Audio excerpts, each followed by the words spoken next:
Seja bem-vindo, seja bem-vinda a mais um episódio do IEPREV Talk, o seu podcast de direito previdenciário, a todo momento, em todo lugar, comigo, Amanda Faria Mapa. E hoje estou muito feliz de receber aqui o Dr. João Francisco Silva. O Dr. João, ele é mestre em Direito, doutorando em Direito, advogado com experiência de mais de 22 anos. Quanto tempo, hein? Quanta experiência, quanta bagagem. Estou muito feliz, doutor, compartilhar hoje com a gente. Além disso, professor universitário, palestrante e autor do livro que está aqui comigo, ó, Pejotização e a Jurisprudência dos Tribunais. A gente vai deixar o link para o pessoal ter acesso a essa obra incrível que eu já li de ponta a ponta, adorei e estou muito feliz de poder hoje trocar ideia sobre a pejotização, sobre os reflexos na Previdência. Seja muito bem-vindo, doutor. Obrigado, Amanda. Doutora Amanda, muito obrigado. Eu agradeço o convite, né? Eu confesso que não esperava. Agradeço também ao IEPREV. Diretamente vou agradecer ao professor Roberto, né? Eu fiquei bem surpreso com o convite, mas veio em boa hora, porque a gente precisava expandir os horizontes. E aí estamos aqui à sua disposição e para tentar atender o seu público, que é muito seleto. Tenho certeza que vai enriquecer muito o nosso podcast. É um prazer tê-lo aqui, diretamente de Mogi das Cruzes. Estava confessando para o doutor que eu não conheço, mas já recebi o convite e vou pousar por lá, tá? A cidade de Mogi das Cruzes fica na Grande São Paulo. É uma cidade que está situada bem no meio da Serra do Mar. É uma delícia. Estamos muito próximos ali da nascente do Rio Tietê.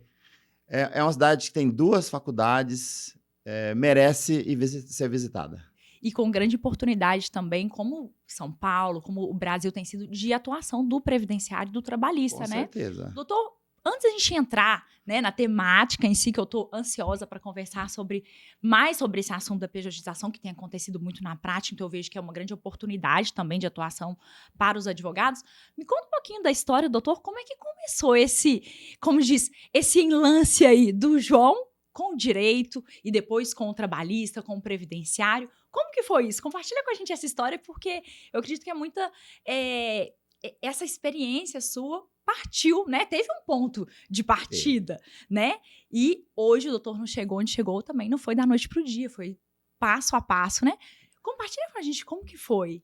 Então, na minha época, eu acho que na sua também, a gente fazia vestibular. Era. A gente ia para a lista de chamada e tudo mais. Tinha que estudar os livros específicos, exatamente, né? Cada faculdade tinha a literatura tinha os livros específicos. Exatamente. Essa época. E aí eu consegui passar para a faculdade de Direito na Universidade Brás Cubas, na minha cidade, que hoje não é mais Universidade Brás Cubas, ela foi vendida para a Universidade Cruzeiro do Sul. Entrei para o Direito, comecei a estudar. A princípio, como todo estudante de Direito, você adora o Direito Penal. Eu tive essa queda pelo direito penal. Você acredita que a minha monografia foi em direito penal? Olha que loucura. Hoje eu penso que é uma loucura. A minha prova de OAB, eu fiz direito penal. Não acredito. Não. Fiz OAB direito penal. Quando eu fui fazer a prova da OAB, eu já tinha como se diz assim, caído na real, que o meu caminho era outro. Aí eu fiz em direito do trabalho, porque não tinha, e não tem até hoje, a específica em direito previdenciário, né? Mas então você ainda foi no penal aí. Eu ainda fui no penal. Mas durante a faculdade eu tive um professor que hoje é muito amigo meu, é um grande irmão. Ele era juiz do trabalho, o doutor Daniel Guimarães, agora é desembargador do TRT de São Paulo. E ele veio dar aula de Direito do Trabalho para mim. E aí eu já disse isso a ele pessoalmente, num jantar. Eu falei, olha, foi você que me levou para o Direito do Trabalho. Porque ele começou a dar as aulas e eu falei, nossa, essa aula... que gostoso, tá interessante. A aula começou a ficar boa.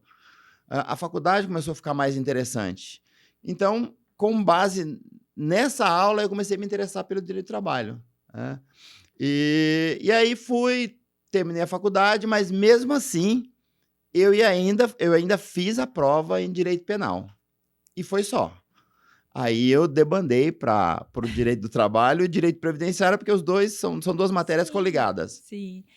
E o doutor presenciou toda essa mutação, tanto do direito, quanto da situação jurídica, quanto a revolução que viveu o próprio sistema de justiça Sim. com a modernização, Sim, e que foi acompanhado também pela mudança nas relações de trabalho, né? sim, com Veio, certeza. quer dizer, são 22 anos que o doutor tem de atuação, eu tenho menos, eu tenho 15 anos, mas também presenciei e estamos presenciando uma mudança total da forma tanto de ensinar, quanto de aprender, quanto da forma das relações trabalhistas e a forma do advogado atuar também, né? Sim, voltando um pouquinho, quando eu fiz faculdade, eu fiz faculdade na época de 2000, foi quando teve a mudança no Código Civil. Para nós, foi assim uma loucura. A gente já estava no meio da faculdade, já estava aprendendo direito civil e tivemos que reaprender o direito civil porque a mudança foi grande. E, na verdade, repreender tudo, porque o direito civil é a base de tudo. Exatamente. É a base de todas as disciplinas, né? Aí eu já estava advogando há mais de 10 anos, aí tivemos a mudança muito grande do Código de Processo Civil. Tivemos que reaprender novamente. No mesmo caminho, em 2019, tivemos a mudança no direito previdenciário, com a emenda 103, que mudou totalmente a cara do direito previdenciário. Então, de tempos em tempos, a gente tem que se reaprender, tem que se reestruturar e começar a tocar a vida. Hoje, para o direito, está a inteligência artificial. Não tem como a gente sobreviver hoje no direito sem a inteligência artificial. Aliás, me parece que nos tribunais superiores, a inteligência artificial já é uma verdade. Então, estamos numa nova grande mudança, que é a inteligência artificial. E a gente teve também a reforma da Previdência em 2019, né, que é a emenda constitucional 103. Antes disso, a gente teve a reforma trabalhista. Sim. E eu percebo que a sociedade está mudando, as relações humanas estão mudando, as relações trabalhistas, então, nem se fala. E o direito está meio que tentando correr atrás disso aí, né? Porque na frente ele não tá. O direito está patinando, na verdade. Exatamente. Quando eu dou aula de direito de trabalho para meus alunos, eu falo para eles que é o seguinte: a CLT é uma velhinha, idosa, que já sofreu muitas cirurgias plásticas, mas ela está aí firme e forte. A pejotização, ela veio para tentar modificar algumas coisas, mas se a pejotização vier com fraude, a CLT, que foi criada em 1943, ela tem o artigo 9º que está em vigor. Então, em caso de fraude, se a pejotização for fraude, em regra, no meu entendimento, respeitando o entendimento contrário, a pejotização é fraude. Neste caso, a CLT vai ser aplicada com todos os seus anos, mais de 80 anos em vigor, e ela está aí à disposição do trabalhador. Pois é, você falou uma coisa legal. A CLT é uma velhinha. E realmente, ela já nasceu remendada, na verdade, porque é uma consolidação das leis. Sim. Então, ela já foi a junção de Sim. tudo ali. Mas, como bem disse o doutor, está em vigor. E o doutor falou duas coisas importantes. Vamos lá. Primeiro, pejotização e segundo, artigo 9º. Vamos explicar essas duas coisas, porque tem muita gente que, às vezes, está no previdenciário e se distancia um pouco do trabalho. Eu confesso que eu sou uma delas. Como eu mergulhei de cabeça no previdenciário, e eu tenho meu pai, que é um grande advogado trabalhista, o que eu faço? Chegou o trabalhista? Pai, esse cliente aqui, você resolve a questão trabalhista dele. Quando tiver resolvido, você me devolve pra gente ver a questão previdenciária. E acontece com muitos previdenciaristas. Sim. Tem um colega que faz ali a parte trabalhista e depois vem pro previdenciário. Porque muitas vezes, primeiro tem que ser solucionada uma questão trabalhista e depois o previdenciário. Então, vamos explicar, né, o que é essa pejotização, de onde surgiu essa pejotização e o que isso tem a ver com o artigo 9º da CLT. Então vamos lá, vamos começar do princípio, né? A própria CLT, no seu artigo 2º e 3º, ela traz os requisitos para você ser empregado. Sim. Empregado é aquela pessoa vinculada à CLT. Nós temos aí uma gama de trabalhos e o emprego é aquele vinculado à CLT. A regra geral é que se você não tem nenhum contrato de trabalho, exemplo de estágio, exemplo de prestação de serviço, exemplo de doméstico, Se você não tem um contrato assinado, aplica-se a CLT para aquela pessoa. Ou seja, preencheu os 5 requisitos do artigo 2º e 3º, você é empregado. Um desses 5 requisitos é ser pessoa física. Então, para ser empregado, necessariamente tem que ser pessoa física. Eu não vou entrar nos outros 4 porque foge um pouco da nossa temática. Então, o que o comércio, o empresário descobriu? Se eu tirar do empregado a situação pessoa física, eu posso contratá-lo sem os direitos da CLT. Porque não vai ser um contrato de trabalho assalariado. Isso. Então, surgiu a ideia da pejotização. Pejotização vem de CNPJ. CNPJ é para quem é empresa. Então, começou-se a contratar as pessoas não como empregado, mas como PJ, pessoa jurídica. Essa pessoa vai na empresa, ela faz a entrevista, ela é aprovada e tudo mais, e aí abre aspas, patrão fala, olha, agora você vai lá na contabilidade, vão abrir o seu CNPJ para você prestar serviço para gente. E aí o pagamento é realizado por meio de nota fiscal. Isso. Em vez de ser, como diz o olerite, que seria aí, uma nota folha de fiscal. pagamento, essa pessoa então emite uma nota fiscal Isso. para o suposto empregador fazer o pagamento. Exatamente. Essa nota fiscal demonstra que ele é um prestador de serviço autônomo. Mas se a gente observar a CLT, o artigo 9º fala que o juiz vai reconhecer a fraude.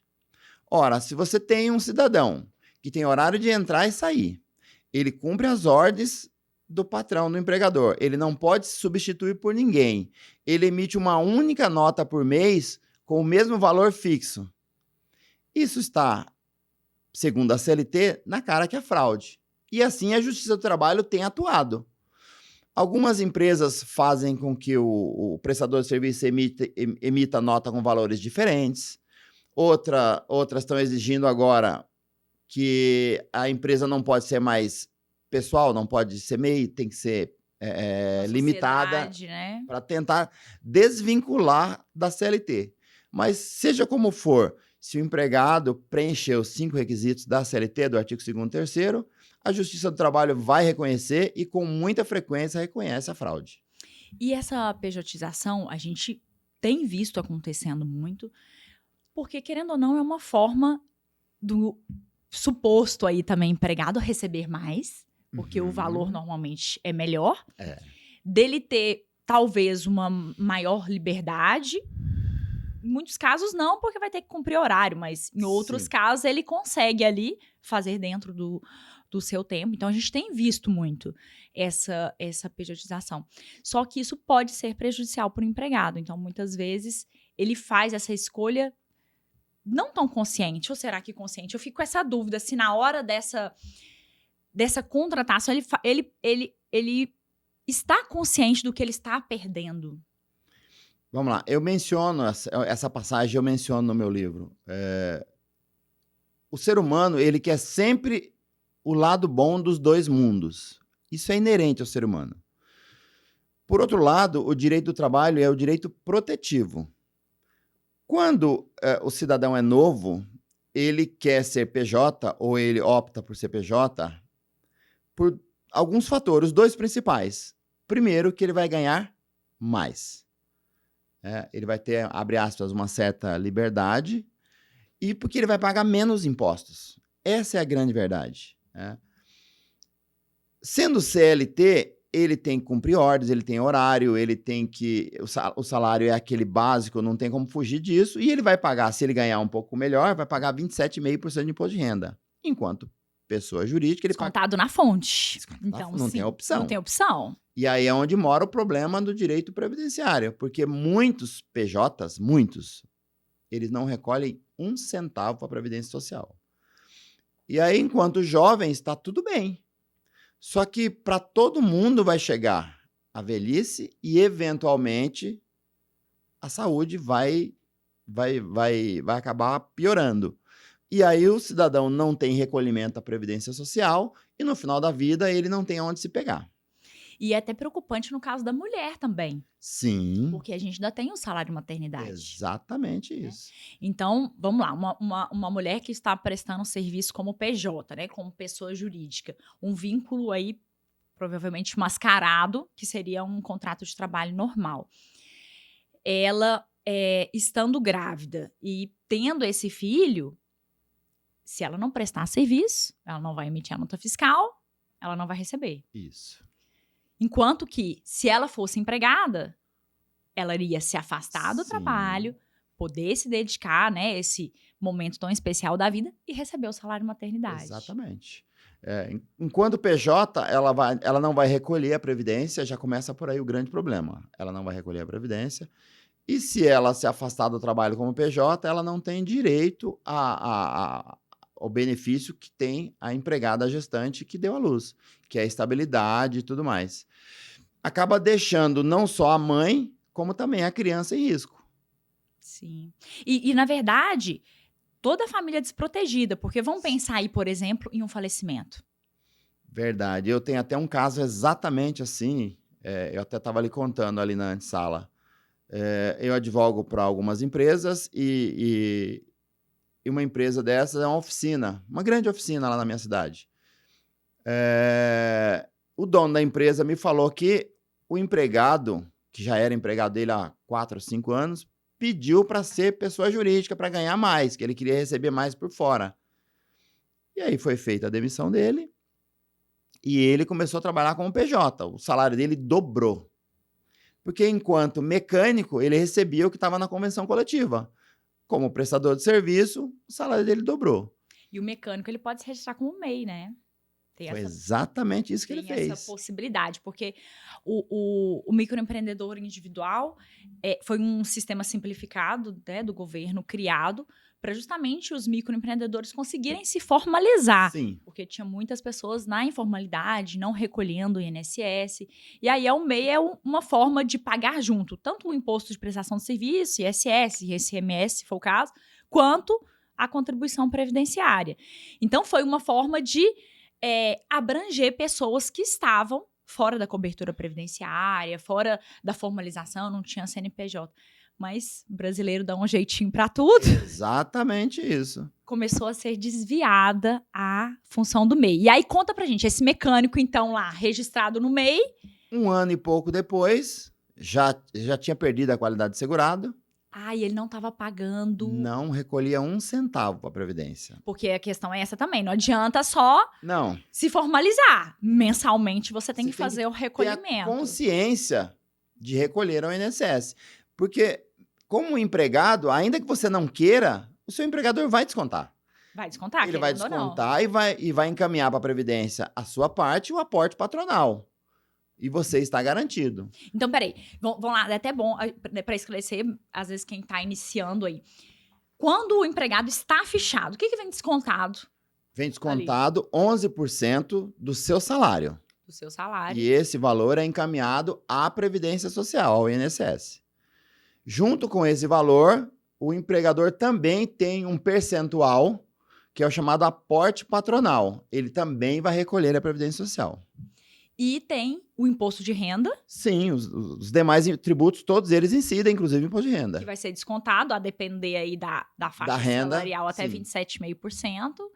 Tem o FGTS. Tem o FGTS. Que pode ser descontado. Sim. Eu... O FGTS, na verdade, ele não é descontado. O FGTS, ele é pago pelo empregador diretamente à Caixa Econômica Federal, que é o órgão gestor do Fundo de Garantia.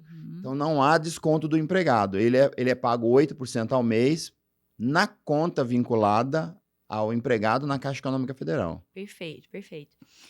E a pessoa não estando fichada, não vai ter todos esses descontos, mas ela deveria estar pagando pelo menos a Previdência Social. A Previdência Social. Mas vamos lá, e nesse caso, essa pessoa fez um MEI. Isso, ele fez o MEI, começou a trabalhar, dobrou a renda dele, estava feliz e contente, trabalhando muito, inclusive trabalhando além das horas normais. Que é o que normalmente acontece. Porque quanto mais ele produz, mas ele ganha. Então ele passou a receber não por hora, e sim por serviço que ele executava. Ele infartou na empresa. Ele infartou e veio a óbito. Muito triste. A empresa tinha um seguro, ele estava incluso no seguro, a esposa recebeu o seguro e tudo mais. O problema é que ela deu entrada no INSS na pensão por morte. O que o INSS falou? Olha, indefiro, porque ele não tinha qualidade de segurado. Ele estava há muito tempo sem recolher a previdência. E aí, a esposa não sabia e procurou o empresário. O que está acontecendo? Você não está pagando INSS Por para que você não ele? está pagando? Aí o caso chegou para mim e eu falei, olha, na verdade, o seu marido, ele não era empregado da empresa. Ele era um prestador de serviço autônomo. Está aqui todas as notas fiscais. Ele trazia ajudantes para trabalhar com a gente na empresa. Ele pagava os ajudantes.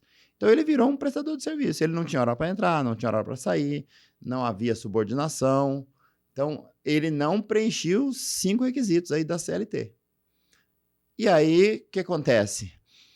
O INSS indeferiu, não sobrou outro caminho a não ser a esposa procurar o Poder Judiciário Trabalhista para tentar provar o vínculo e, provando o vínculo, requerer o benefício do INSS. E aí, nesse caso, vai ser um vínculo que pode ser provado na Justiça do Trabalho e depois levada essa sentença, então, para averbar no INSS? Seria isso? Funciona assim. A Justiça do Trabalho, a maioria dos processos, acabam em acordo. Para esse tipo de processo, não recomendo fazer acordo. Se você vai ingressar com esse tipo de processo visando apenas o vínculo, sem acordo, deixa o juiz julgar. Tendo a sentença em mãos e mais os documentos anexados ao processo, você entra com pedido no INSS de pensão, normalmente, e junta toda essa documentação. A sentença tem um peso muito grande. O INSS, no administrativo, ele acaba não concedendo porque não há recolhimento. E aí o INSS vai indeferir administrativamente. No Poder Judiciário, isso é bem mais fácil de resolver. Então, normalmente, isso vai para o direito administrativo do INSS, é indeferido, a gente coleta toda a documentação e leva ao Poder Judiciário Federal. E lá, certamente, na maioria dos casos, o direito ao benefício é concedido. E aí, num caso desse, a sentença trabalhista, em caso de procedência, conseguindo provar que a pejotização era uma fraude, ela vai ter direito aí aos 13º salários, Todos os benefícios. FGTS, o recolhimento previdenciário, Férias, férias, eventual hora extra. eventuais horas essas, com certeza. É muita coisa. Sim. Por isso que é a segunda parte do empregado que, em tese, seria pejotizado. O primeiro mundo dele é ganhar mais e pagar menos imposto como PJ. E aí, na segunda fase, ele quer que seja reconhecido o vínculo e, com isso, ele receber todos os benefícios que a CLT traz. Horas essas, férias, 13º, fundo de garantia, multa de fundo, multa da própria CLT e assim por diante. Nesse caso prático, né, infelizmente o empregado veio a falecer e a viúva, né, está buscando os direitos.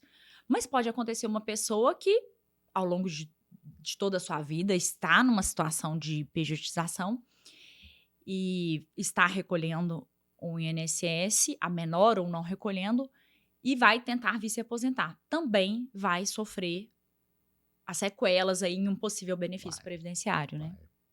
O que acontece é que o benefício previdenciário ele é calculado com base nos seus recolhimentos. Na verdade, no seu recolhimento desde julho de 94. É o que fala a Lei 8213, o Decreto 3048. Se você vem recolhendo a menor, ou vem recolhendo como a maioria dos PJs fazem, eles recolhem o mínimo. Recolhem sobre o salário mínimo. Quando esses recolhimentos aparecem na carta de concessão do benefício, seja ele de benefício de auxílio-doença ou seja de aposentadoria, na soma geral, ele vai cair para o salário mínimo. E, via de regra, é assim que acontece. Eles entram com pedido de benefício e vão receber salário mínimo. Quer dizer, ele não consegue manter o padrão de vida que ele tinha, porque não. se ele migrou para PJ, foi por uma renda a mais. Então, ele Isso. já passou a receber mais Exatamente. ao sair do contrato de trabalho. É. E aí, quando vai vir receber um benefício no valor de um salário mínimo, que ele não vai conseguir manter o padrão de vida dele. Não mesmo. Então, a gente tem eu vejo aí duas grandes consequências.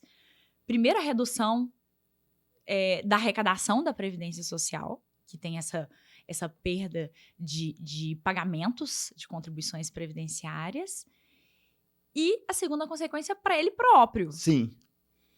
De queda de produtividade, porque com o avançar da idade, o normal é que realmente a produtividade caia, os custos de vida aumentam, o plano de saúde aumenta, tudo aumenta. E aí, às vezes, em um momento em que ele mais precisa, no momento da velhice, no momento da doença, recebeu um benefício num valor muito inferior ao padrão de vida que ele vinha mantendo, né? É exatamente isso. A idade chega, com ela a saúde vai embora, e naquele momento em que ele precisaria ter uma renda melhor ou maior, ele acaba não tendo porque ele fez más escolhas na juventude. E no direito previdenciário não há milagre. Se você tem recolhimento, você vai ser atendido. Se você não tem recolhimento, você não será atendido. Porque a Previdência Social, nós sabemos, ela é contributiva. Aí a gente pode entrar aqui no LOAS, mas a discussão é para um outro momento, mas só para não ficar sem resposta.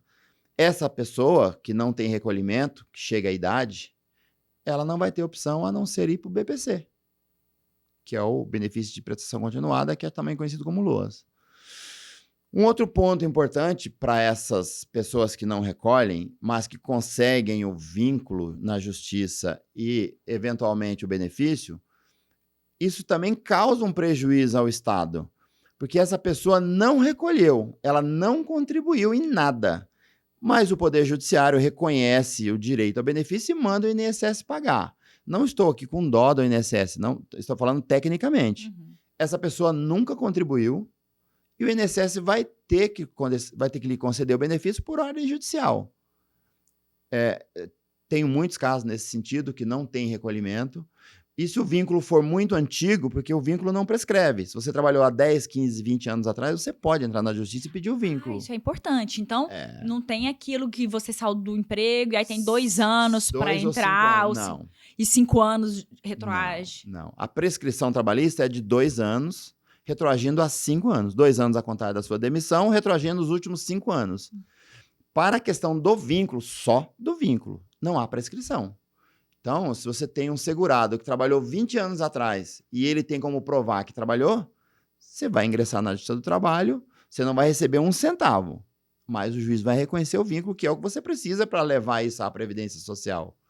O grande detalhe é que se a Previdência Social conceder o benefício, ela vai conceder sem contrapartida, porque você não recolheu, o seu empregador à época não recolheu. Então, isso acaba ocasionando um prejuízo ao Estado, porque o Estado não teve as contribuições. E vai pesar o equilíbrio financeiro atuarial aí. Multiplica isso por uma quantidade gigante de funcionários, ou de empregados, ou de pessoas trabalhando. Aí nós temos aí eu vou chamar de um buraco sem fundo. E um outro problema também é quando não há esse recolhimento em momento nenhum e também não tem uma sentença, por exemplo, e como o doutor falou, a pessoa vai para o benefício assistencial, que é um benefício que não precisa de nenhuma contribuição. E eu tenho percebido que com a informalidade tem aumentado o número de concessões dos benefícios assistenciais. Porque muitas pessoas não estão pagando o INSS e estão esperando fazer a idade para receber o benefício. A gente vê isso todos os dias no escritório. Chega a pessoa de idade, faz a ficha, a gente atende. Doutor, eu quero me aposentar. A senhora tem quantos anos de contribuição? Não tem nenhuma contribuição, mas a minha prima conseguiu essa aposentadoria. E aí a gente vai pesquisar, fazer o levantamento. Na verdade, ela usa o termo aposentar tecnicamente errado. Para nós é errado. Então a gente fala, olha, a senhora não vai se aposentar, a senhora não pode se aposentar. O que a senhora está querendo é um BPC, é um LOAS.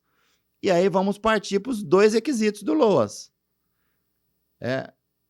Tem o LOAS por idade, que basta você ter a idade de 65 anos, para homem ou mulher, não faz diferença. Isso também é uma confusão que todos eles fazem, né?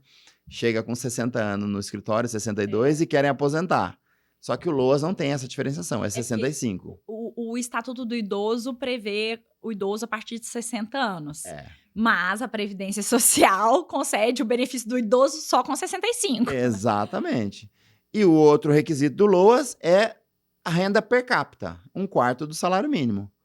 Então, se preencher os dois requisitos, não precisa ter nenhuma contribuição. Vai requerer administrativamente e será concedido o LOAS. É bem simples, inclusive. Inclusive, uma dica que eu dou para os meus clientes e que o pessoal pode aproveitar aí, que a depender do caso, vale a pena a pessoa começar a receber o LOAS e continuar fazendo uma contribuição Sim. previdenciária. Nesse caso aí vai ter que ser como um facultativo, né? Sim. Para que depois venha se aposentar. Porque, de repente, a pessoa tem alguma contribuição ali no passado ou alguma situação ali a resolver. Por exemplo, eu tive um caso prático, que até foi um caso de reconhecimento de vínculo. A pessoa trabalhou, assim, mais de 10 anos, sem fichar. E a gente entrou com reconhecimento de vínculo. A gente não, meu pai, né? Porque lembrando que trabalhista eu mando para ele. Ele entrou com reconhecimento de vínculo. Mas, enquanto isso, eu falei, olha, enquanto não tem esse reconhecimento, vamos entrar com LOAS para você começar a receber, para não ficar sem receber. E, enquanto isso, você começa a pagar também o seu INSS, uma contribuição aí previdenciária como segurado facultativo. Segurado facultativo, lembrando que ele vai ter que pagar como 20%, ele não pode pagar como baixa renda, já que ele recebe um salário mínimo por mês do benefício, ele não pode ser considerado como baixa renda. Sim. E até sair essa sentença trabalhista, porque quando sair a sentença de procedência do reconhecimento de vínculo, somado ao período que você vai estar pagando aí, vai dar aposentadoria por idade, Sim. que é um benefício melhor. É melhor, tem 13º. Tudo isso é importante a gente pensar todas essas possibilidades. Sim. Eu normalmente oriento as pessoas quando eu verifico que o tempo que ela tem de contribuição é razoavelmente e falta aí 1 ano, 1 ano e meio, 2 anos, até 3 anos. Eu falo, olha, se você contribuir por esse período que falta, daqui a 1 ano e meio, 2 anos, você vai aposentar. A gente converte, a gente pede a aposentadoria, vai cortar o LOAS e a sua aposentadoria é para o resto da vida. Você vai passar a ter 13º, a sua renda pode ser que melhore. Então, eu só oriento o segurado quando ele tem alguma contribuição ou quando há uma perspectiva de que ele vai concluir os recolhimentos para ter direito à aposentadoria por idade, que nós sabemos que são 15 anos atualmente. E tem a vantagem também da pensão por morte. Sim, com certeza. Esse eu acho que a maior confusão é essa. Doutora, meu marido é aposentado, eu entrei com um pedido de pensão e falou que eu não tenho direito, porque ele não era segurado, mas ele era aposentado. Quando a gente vai ver, ele recebeu o LOAS. Ele recebeu o LOAS. Não é uma aposentadoria. Não.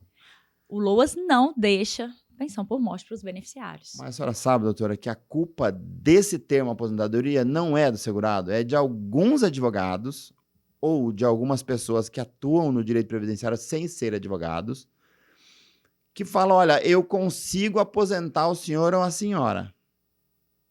E não é uma E aposentadoria. não é, tecnicamente é errado. Quando eu dou essa aula, eu explico para os alunos, olha, LOAS, BPC não é aposentadoria. Toda vez que alguém comentar, você corrija. Porque a aposentadoria depende necessariamente de contribuição. Se você não contribui, você não é aposentado. Mas as pessoas são leigas, elas não são obrigadas a conhecer do direito. E nós temos no nosso mundo, ou em qualquer outra profissão, as pessoas que às vezes fazem coisa errada. E aí orienta o segurado errado, orienta a pessoa errada, e ela acha que tinha aposentadoria, e não tinha. E o BPC é um benefício muito precário. Ele é eu digo que ele é um benefício assistencial de ajuda mesmo do governo. Então, atualmente, a gente tem o pagamento, de acordo com esses requisitos que o doutor muito bem relatou, mas e amanhã? E depois de amanhã? É um benefício que a qualquer momento pode ter uma grande reforma, inclusive estamos falando nisso, muito. Então, é um benefício muito precário, que a pessoa está recebendo hoje, ela não pode contar, eu vou receber ele o resto da vida? Não sei. Não sei. Mudança de governo, mudança de legislação, tudo pode acontecer. Tudo pode acontecer. Agora, aposentadoria, não. A pessoa que está aposentada... Ela vai ficar com ela até o fim da vida e, se tiver filhos ou tiver esposa ou marido, esses vão herdar a pensão por morte até que termine a vida também. Exatamente. Eu tô pensando uma coisa aqui, que quando a gente falando em benefício previdenciário, em aposentadoria, quando a gente vai fazer um planejamento previdenciário, o mercado vem falando muito disso, da necessidade do planejamento previdenciário, que é a pessoa justamente se planejar para a aposentadoria, pensar a sua aposentadoria, um viés que é um viés que deve ser analisado e que eu tenho certeza que muita gente se esquece, mas que a partir dessa nossa conversa hoje já pode se pensar, é justamente verificar se durante os vínculos, através do extrato do CNIS, tem alguma contribuição ali como autônomo, como CNPJ, na verdade, que é uma pejotização fraudulenta, né? Sim, E, de repente, corrigir isso. porque esse vínculo não prescreve. Basta que você tenha a prova. E isso vai beneficiar demais no futuro quando você for pedir o benefício ao INSS. Pois é. E aí, vamos lá, a gente verifica um vínculo ali no CNIS, que é um CNPJ fraudulento, que é uma Ok. prestação de serviços como PJ, na verdade, transvestido de PJ, Sim, que é real contrato de trabalho. sim. A gente vai conseguir ter esse acerto do vínculo, eu falo da remuneração. Então, essa questão do acerto, o INSS tem permitido esse acerto. E não é tão difícil de fazer. Pelo novo sistema da Previdência, dá para se requerer esse acerto e ele vai ser feito. Eu não consigo te dizer exatamente como ele é feito, porque eu não trabalho com esse tipo de informação. Mas eu sei que o vínculo pode ser feito, o acerto, e melhorada a situação do segurado. Porque a partir do momento que é reconhecido o vínculo, a empresa, ela vai ser, se ainda não prescreveu, por exemplo, ela vai ser obrigada a fazer essa contribuição previdenciária. Sim. O grande problema é que o INSS, pela Lei 8212, a obrigação de fiscalizar o recolhimento é do INSS. E aí o que acontece? O juiz do trabalho julga procedente a demanda, você requer o benefício na Previdência, mas a Previdência não se move para cobrar do empregador. E aí o que acontece? Se ela não se move, o empregador não vai lá, esponte próprio, fala, olha, eu vou contribuir porque eu tive aquele meu vínculo de empregado reconhecido. Então, a própria Previdência, neste ponto, ela é deficitária. Entendi. E a periodização, ela... Vamos lá. Nesse caso que você trouxe do mecânico que veio a falecer dentro da empresa. Sim. E que... O doutor não teve sentença ainda do caso, não, né? Fiquei Tive. curiosa. Eu Teve? tive. Não, então peraí, compartilha com a gente isso daí, ué. Na verdade, eu tive, sim. O vínculo foi julgado procedente. Ah, então foi reconhecido. Foi, porque na verdade, vamos lá, o meu cliente, o dono da empresa, ele, apesar de empresário, ele é um grande cidadão. Uhum. Ele incluiu o nome desse rapaz no seguro da empresa, como eu comentei na minha fala anterior. Uhum. Aí, a viúva pegou essa documentação da seguradora, pegou toda a documentação e pegou a carteira de trabalho que havia um vínculo anterior e ela conseguiu provar na Justiça do Trabalho que ele tinha um vínculo. O vínculo foi cessado e foi criada uma pessoa jurídica, mas ele continuou prestando o serviço da mesma forma. E só o fato dele prestar serviço para uma única empresa já Exatamente. é muito forte ali, E aí o indício de um contrato de A trabalho. juíza julgou procedente a ação, né? E ela requereu, junto à Previdência Social, a pensão. Até onde eu saiba, a Previdência negou administrativamente, mas estou sabendo que ela já foi ao Poder Judiciário e possivelmente eu quero crer que ela vai conseguir na Justiça Federal. E olha como... eu sou apaixonada, gente. E olha como é lindo o direito previdenciário. Num caso desse daí, foi um acidente de trabalho. Se é um acidente de trabalho, porque ele faleceu, deu um infarto ali trabalhando, né? Trabalhando. Se foi... Olha que coisa maravilhosa, gente. Eu empolgo. Se for um acidente de trabalho, ainda tem um detalhe. A pensão por morte dela vai ser uma pensão por morte acidentária. Sim. Que tem um coeficiente de Que é cálculo muito de 100%, melhor. que é muito melhor. É muito melhor. Então, veja, ela passou de uma pessoa que, se ele continuasse ali caracterizado como um CNPJ, como um prestador de serviço, como uma empresa prestadora de serviço, que não estava contribuindo em dia, não tinha sua contribuição previdenciária em dia. Ela passou de um cenário em que ela não receberia pensão por morte para, demonstrando a fraude, Reconhecido o vínculo na reconhecido o justiça. vínculo na justiça, reconhecido no acidente de trabalho, que aí vai ser inevitável, Sim. um acidente de trabalho, ela receber uma pensão por morte, a melhor que tem, que é uma pensão por morte Exatamente. calculada com 100% do salário de Do benefício. recolhimento, do suposto recolhimento Do dele, suposto ou recolhimento no dele. caso, do valor que ele recebia nas notas fiscais. É. Para ela, mudou da água pro vinho a situação dela, porque ela não tinha nada. Gente, o direito do trabalho e o direito previdenciário é sensacional. Eles têm que caminhar juntos, não tem jeito. Não tem jeito. E como que é capaz de mudar a vida de uma pessoa. Sim. De uma Porque- situação de desespero. De Pra uma total situação- descobertura para uma situação de tranquilidade, De conforto. de conforto. Perdeu o marido, mas pelo menos consegue manter a casa e os filhos. É uma situação de dignidade mesmo Sim. que ela conseguiu por meio dos seus direitos. Exatamente. Correu atrás. Isso não tem satisfação. Não, Não tem preço que É muito paga. bom. Essa transformação na vida das pessoas que o direito é capaz de fazer. Eu confesso que eu eu estava pela empresa neste caso. Uhum. Mas o próprio dono da empresa falou para mim, doutor, não precisa contestar com afinco. Porque ele me tratava como um pai e eu tratava como um filho. Eu fiz o que ele pediu, mas me arrependi. Se outro pedir, eu não faço mais. Ele ganhava mais. Eu pagava mais para ele, mas sempre foi um bom funcionário. Ele falou, olha, eu vou me defender, mas não preciso o senhor se desgastar demais. Eu até prefiro que a justiça reconheça o vínculo.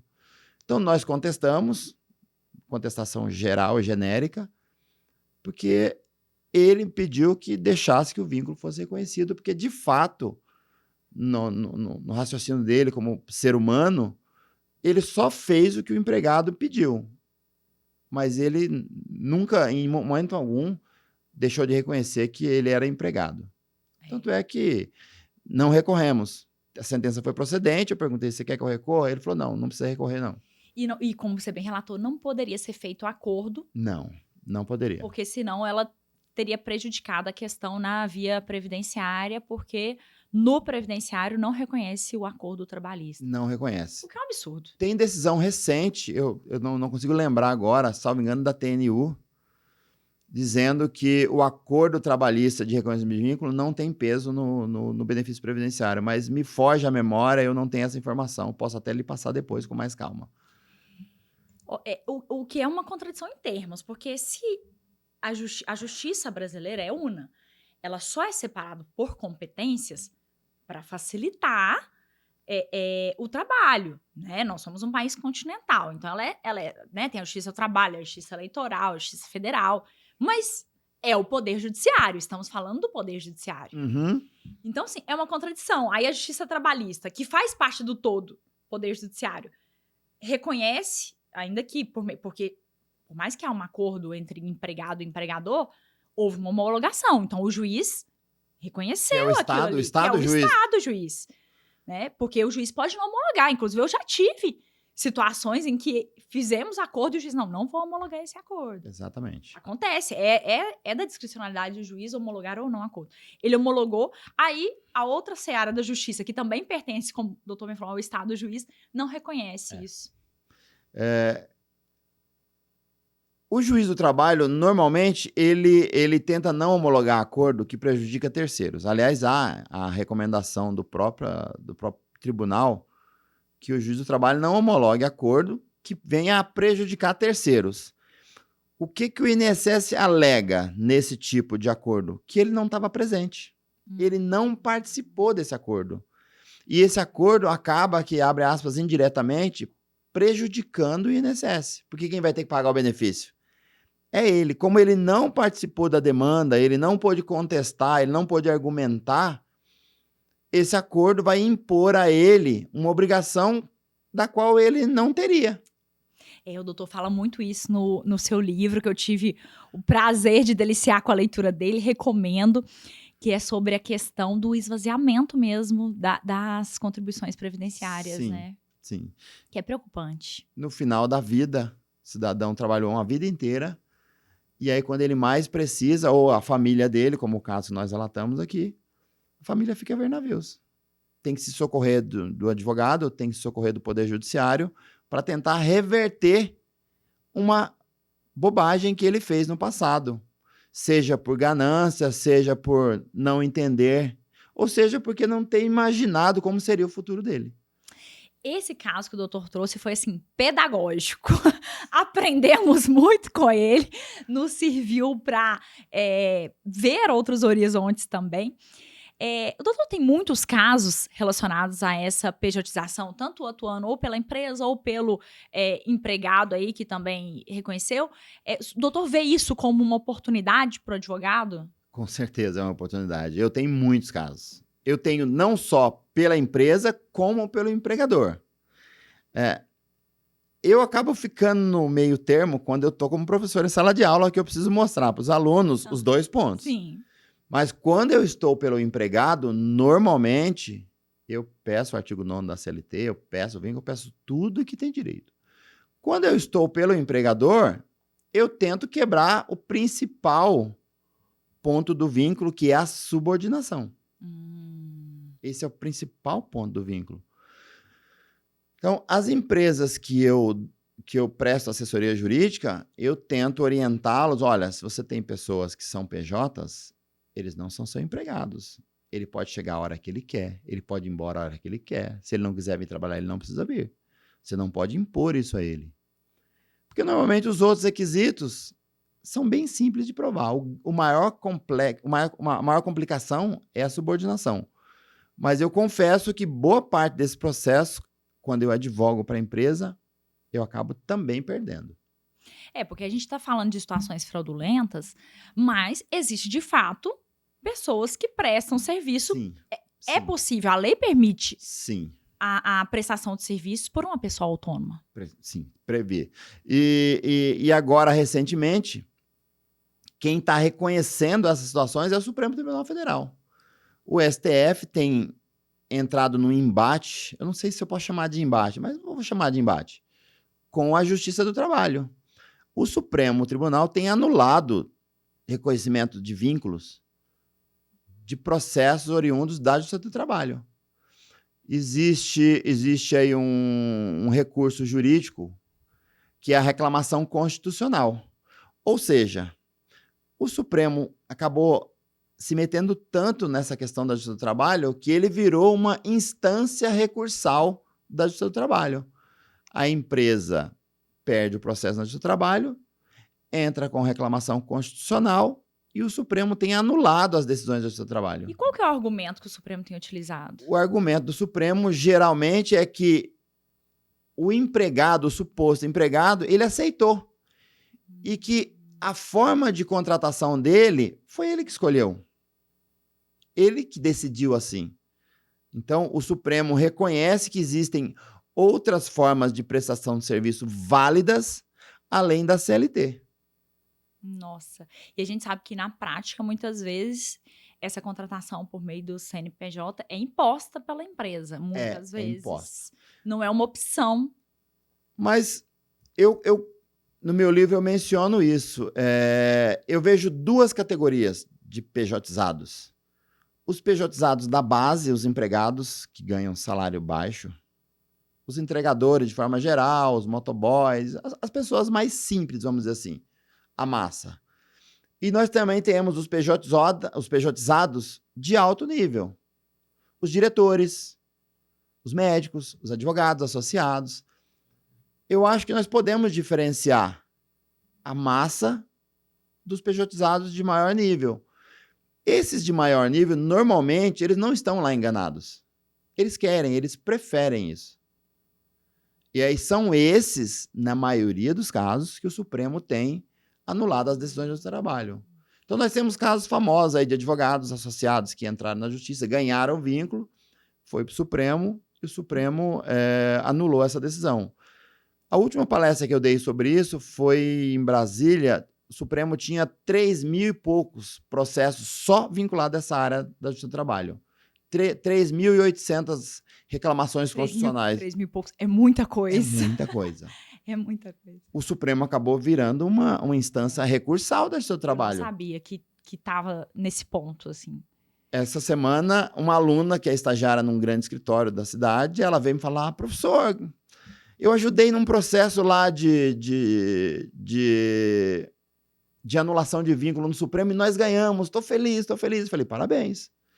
Então, foi exatamente isso. A empresa a qual o escritório advogava perdeu um processo de trabalho, entrou com a reclamação no Supremo Tribunal Federal e o Supremo negou o vínculo, reformou, anulou a decisão trabalhista e a empresa está livre de pagar qualquer coisa.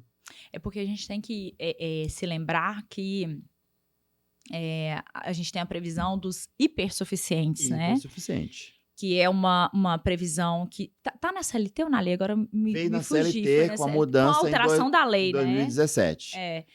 Que são aquelas pessoas que recebem 2 vezes o teto da Previdência. O teto da Previdência hoje está em mais de R$8 mil. Mais de 8 mil. Então, quer dizer, mais de R$16 mil, que recebem mais de R$16 mil, que tem nível superior, que tem um curso superior.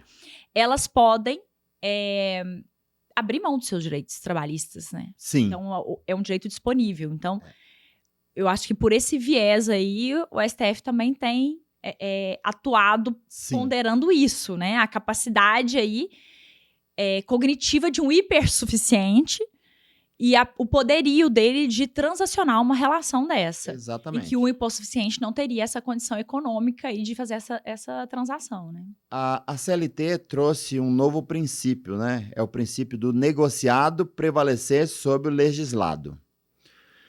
Eu critico o hipersuficiente no meu livro. Eu, na minha visão, respeitando opiniões do contrário. Primeiro, nós temos aí cursos superiores que o aluno nunca foi para o banco da faculdade. Nada contra, tá aí, é válido, é reconhecido pelo MEC, mas nós sabemos que um curso de EAD, sei lá, de 2 anos, talvez ele não dê o suporte que essa pessoa precise para entender o direito. E o fato dela ganhar R$16 mil, que seria hoje 2 vezes o teto, não é suficiente se essa pessoa tem 2, 3 filhos estudando em idade escolar, se ele paga aluguel, se ele paga prestação de carro, no final não sobra nada para ele. Então, essa pessoa, a lei diz que ela é hipersuficiente. Eu critico. No meu ponto de vista, ela não é hipersuficiente. Porque o que ela ganha, apesar de ser um valor alto, no final do mês não sobra nada. Então, se o suposto patrão impor a ele qualquer situação, ele vai ter que aceitar, porque ele não pode perder o emprego. É uma situação... É difícil, né? Sim. É uma situação difícil, porque a gente tem... por isso que eu acredito que tem que ser caso a caso. Sim. Porque cada caso vai ter ali...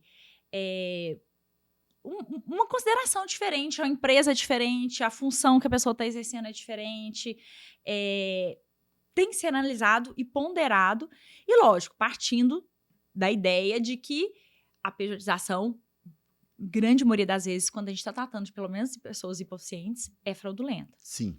A maioria, a massa da pejotização... A gente pode partir dessa premissa, né? Eu costumo dizer o seguinte... para os meus alunos e nas palestras que eu falo, olha, pejotização é fraude, ponto.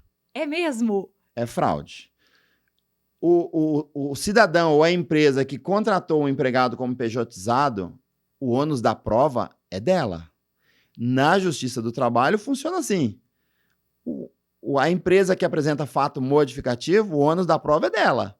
Então, se ela contrata um empregado, mas contrata essa pessoa como um pejotizado e ele apresentar isso em defesa na contestação, é ele que vai ter que provar que a pejotização era verdadeira, que era legítima, e tentar demonstrar para o juiz que um dos 5 requisitos da CLT não estava previsto, que não está previsto na relação em discussão naquele momento. Então, eu parto do princípio que a pejotização é fraude. Isso é forte. Respeito posições em contrário, porque o direito é assim, o direito não é exato. Mas, na minha visão, a pejotização é fraude. Eu fico assim... eu não sei se eu tenho tanta segurança de falar dessa forma, mas é porque também eu não tenho essa bagagem trabalhista que o doutor tem, como eu disse. Eu mergulho no previdenciário e me fascino pelo previdenciário, então eu estou um pouco alheia ao que tem acontecido na prática, mas é inegável que a relação trabalhista hoje não é mais como era antigamente. Não. Então, eu até penso, o doutor falou assim, a empresa tem que bater na questão da subordinação. Mas eu até vejo que a subordinação hoje também está muito mais fluida do que era antigamente. Sim.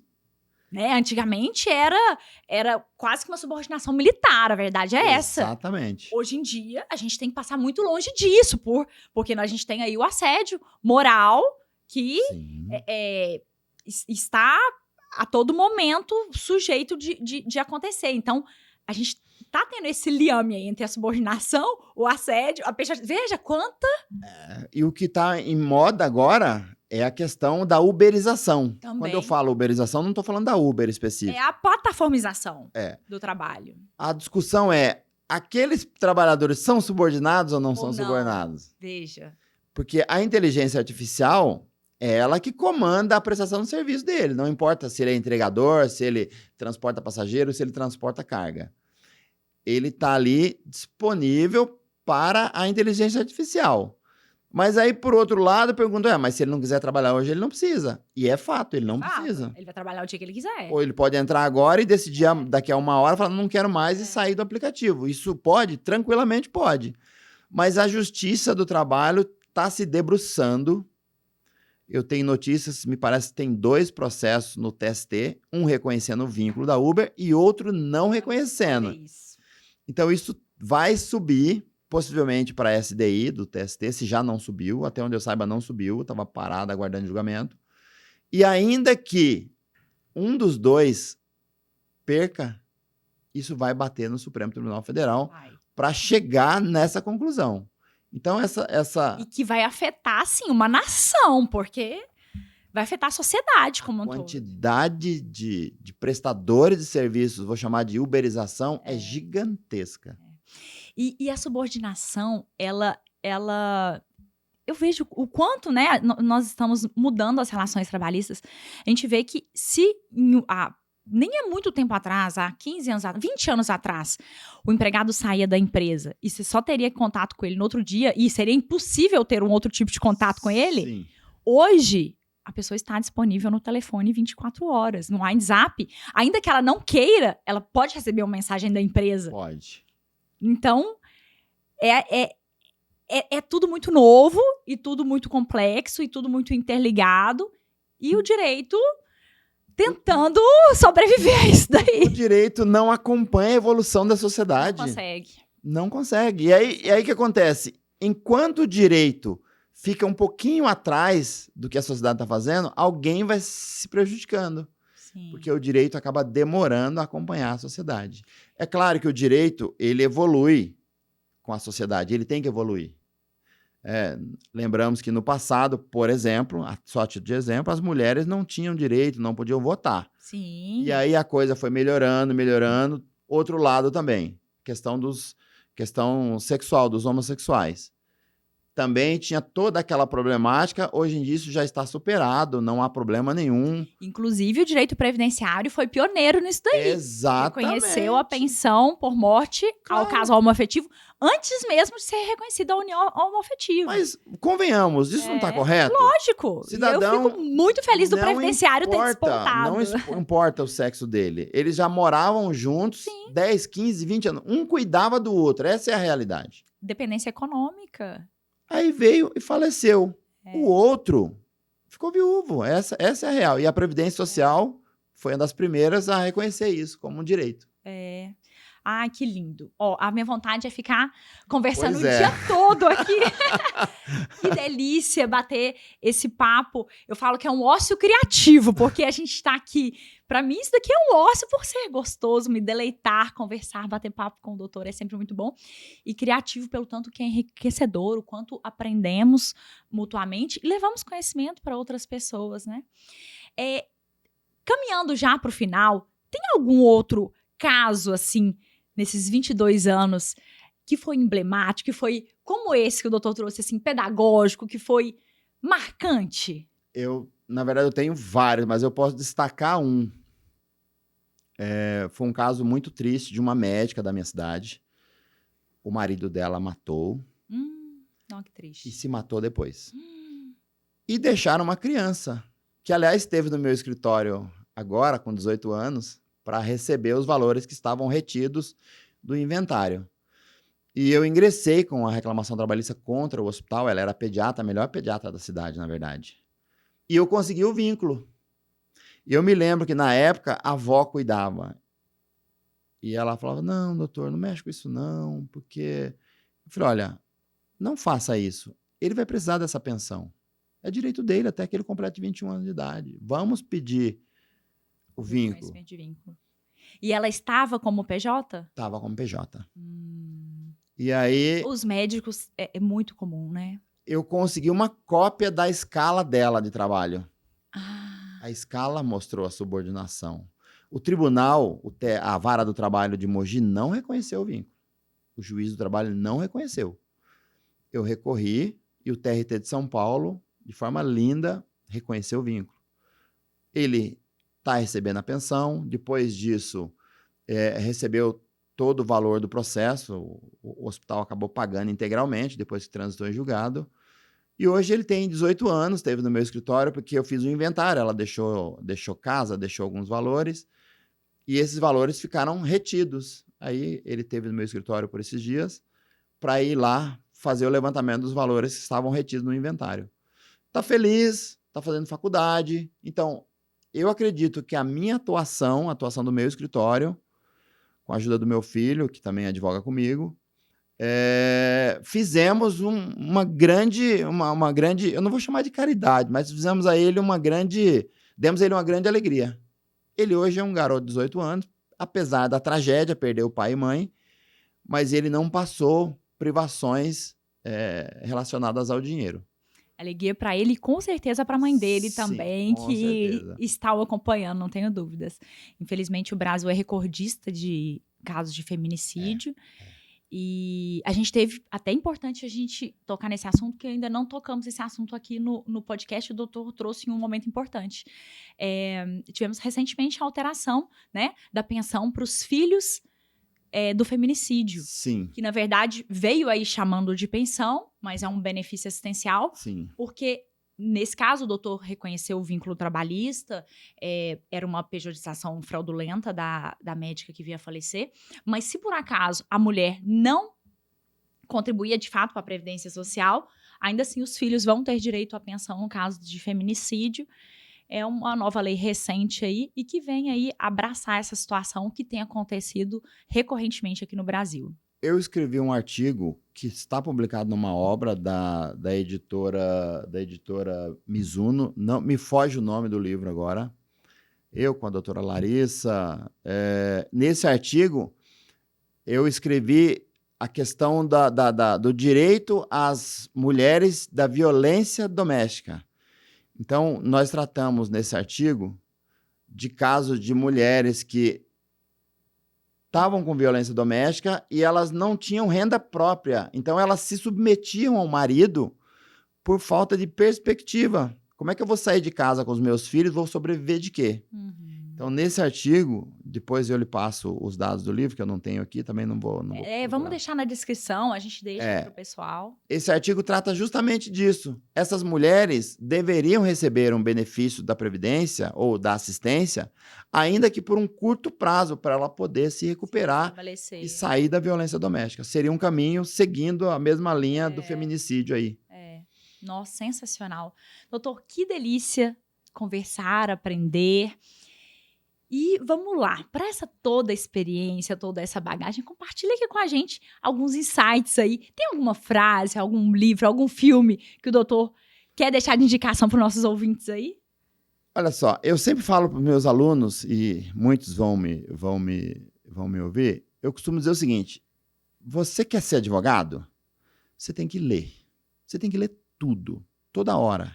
Eu até brinco, você tem que ler até porta de banheiro. Por quê? Porque o advogado que não estuda, cada dia que passa, ele é menos advogado. Então, para nós, e eu falo isso com bastante frequência, principalmente para os alunos do primeiro ano, olha, você veio para o direito, você não gosta de ler? Aprenda. Aprenda a gostar, não aprender a ler, porque ler você já sabe, você tem que aprender a gostar. Porque a gente lê o dia inteiro. Você vai para casa, você vai ler. Você vai para o escritório, você vai ler. Você vai para a audiência, você vai ler. A leitura e o estudo, para nós, é básico. Não tem como fugir disso. Então, eu costumo dizer para meus alunos é isso. Estude. Cada vez mais. Estude, estude. Principalmente considerando que o direito tem passado por tantas transformações. Exatamente. Então, cada dia uma nova lei, uma nova normativa, um novo Exatamente. entendimento, porque os Exatamente. tribunais também têm mudado muito o entendimento. Sim. Né? Então, a gente tem que estar sempre se atualizando. Sempre correndo atrás. Não tem jeito, né? Como o doutor bem falou, estudar, eu sigo isso também.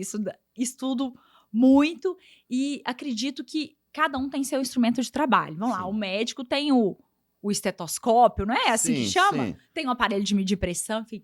Nós temos o que como nosso instrumento de trabalho? A palavra. A palavra. Né? Seja ela lida, seja ela falada, a palavra é o nosso instrumento de Sim. trabalho. Então, que saibamos usá-la. E Exatamente. para usá-la, temos que ler, Temos que estudar. temos que estudar. É isso. Ai, que delícia. Obrigado, Amanda. Doutor, muito obrigada. Fiquei muito feliz de recebê-lo aqui. É sempre um prazer estar com o doutor. Tenho certeza que teremos oportunidade de estar em novos encontros. E agradeço muito a sua presença, muito o seu compartilhamento aqui. E deixa para o pessoal, onde que o pessoal te acha nas redes sociais, como é que o pessoal vai contactar aí. E os links a gente vai deixar já da sua obra e do outro artigo, você deixa também do outro livro. Perfeitamente. Doutora Amanda, muito obrigado pelo convite. Obrigado ao Prev Talk. Estaremos juntos possivelmente em junho. Com certeza, no Congresso. Temos um encontro marcado entre os dias 12 e 14 de Exato. junho, em Minas Gerais, ali no Minas Centro, onde vai ser o Congresso. Exatamente. Eu, na qualidade de coordenador do IEPREV, não iria deixar de participar, de contribuir para o evento. É um grande prazer estar aqui, precisando, estou à disposição. Eu estou nas redes sociais com @ADV João Francisco, no LinkedIn ou no Instagram. O meu escritório pode ser localizado no Google, só colocar o meu nome, ADV João Francisco, vai aparecer.